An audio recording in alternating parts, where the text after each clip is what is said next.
Please welcome Vice President of International Government Affairs at Qualcomm, Elizabeth Migwalla, in conversation with Semafor CEO and co-founder Justin Smith.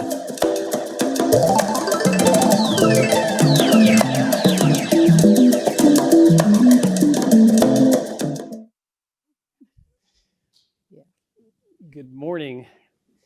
Well, we're going to, after that sort of macro, very interesting conversation with the U.S. Trade Representative, we're going to shift to a corporate perspective. As I mentioned earlier, Qualcomm is one of our partners for this event, and I'm thrilled to introduce and welcome Elizabeth Migwalla, who is the Vice President for International Government Affairs for Qualcomm, one of America's most successful technology companies.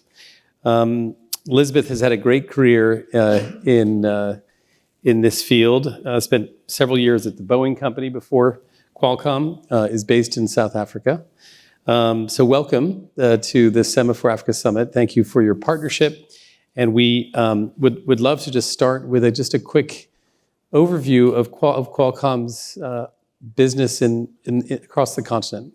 Mm-hmm. Well, firstly, thank you very much. And I tell you, sitting up here, this really looks impressive. That's the first thing I'll say. Secondly, coming after that really insightful session, I think the bar has been set really high. So I think good things to come. And thank you for having me here on behalf of Qualcomm. We're glad to be here. So Qualcomm has had a presence in Africa for the past 16 years.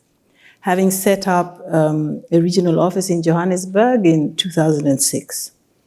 Now, as a company that has been at the center of transforming connectivity, and one that has a really unique position in the mobile broadband ecosystem,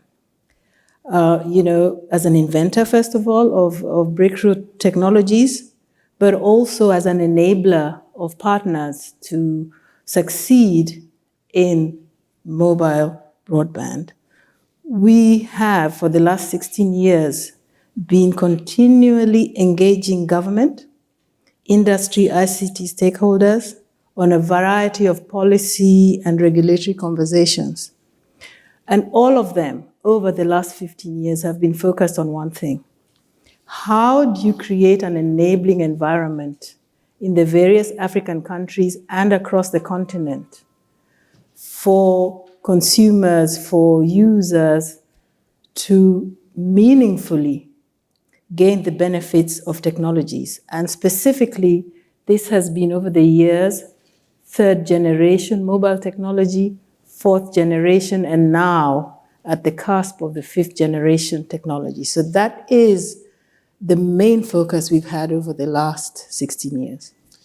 So I was going to go on to priorities. Obviously, you have a lot going on across Qualcomm, but you ended there just with a comment about 5G. And of course, as you know, I think 5G is not currently that ubiquitous, if at all, across the continent. Can you just walk us through the timeline, the possibilities, and the opportunities for 5G in Africa?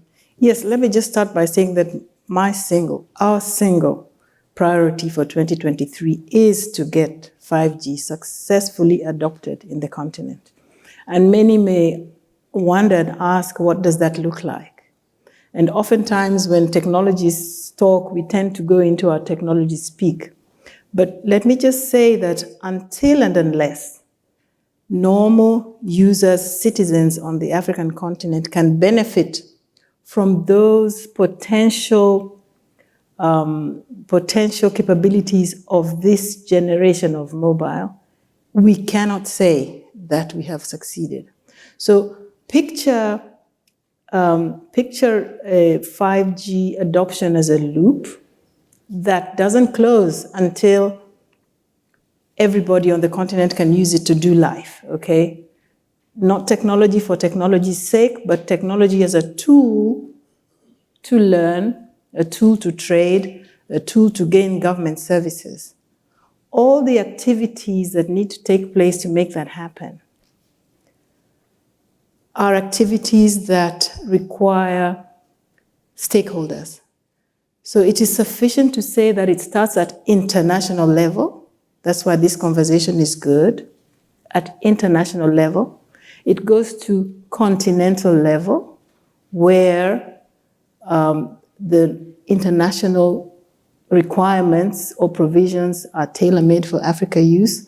But then it goes right down to national level, at government, at operators, at users, at sectors. Okay, so we believe that this tool, if we are serious about digital transformation of our economies, this tool offers potential. But it's just that. It's just potential. Until and unless the African continent, I mean, there is no one African continent, but when I say that with due respect, I mean the African citizens are able to deploy this technology in a manner that is appropriate.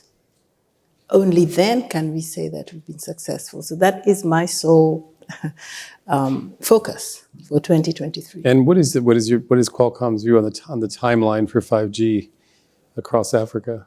Yes, so about 5 years ago, I remember saying in a meeting like this that 2023 was going to be the 5G year for Africa. I even said it internally. And at that time, there was a lot of skepticism, I think, or it seemed just so far away. This is more than 5 years ago. I still say that 2023 and onwards is the appropriate time. Why do I say that? For developed countries, 5G, which is a sort of commercial term, for developing countries, the term is IMT 2020. Ignore the terminology, but just know that the standardization for technology for developing countries very much depends on what happens at the International Telecommunications Union. That is the body that developing countries, all African countries without exception, look to for standardizing new technologies such as this, for the rules and regulations. Okay, so the standardization work was completed in 2020. We are in 2022.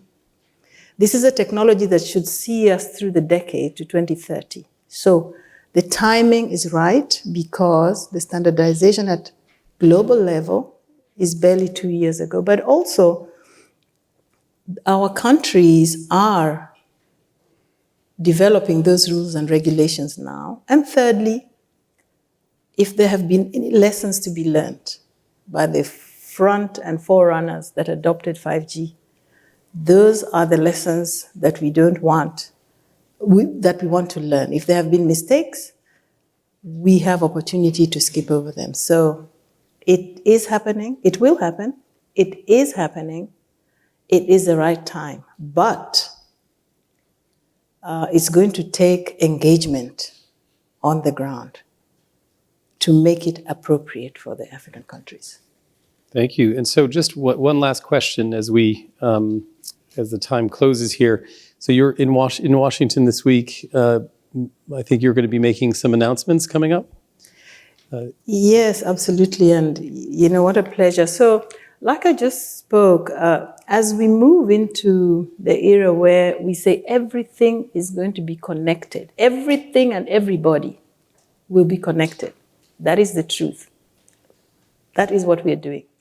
Superimpose that statement on Africa as a continent, and particularly think about the things I'm going to say next. This is the one continent that has what I call the youth dividend that is greatest. And I think, for those who don't know, 60% of our population is below 30. 60%. That's over 800 million people on the continent. Picture that group, that segment of the population. They're young, they're digital natives. What do they want to consume? Okay, they want the best. But also picture them as the future innovators, as well as the future consumers. And the third point is that formal employment is neither forthcoming, nor is it even desirable by many of them. So when you superimpose those two factors and you sit as Qualcomm or those of us who are practitioners on the continent for many years, that conversation with the continent must change.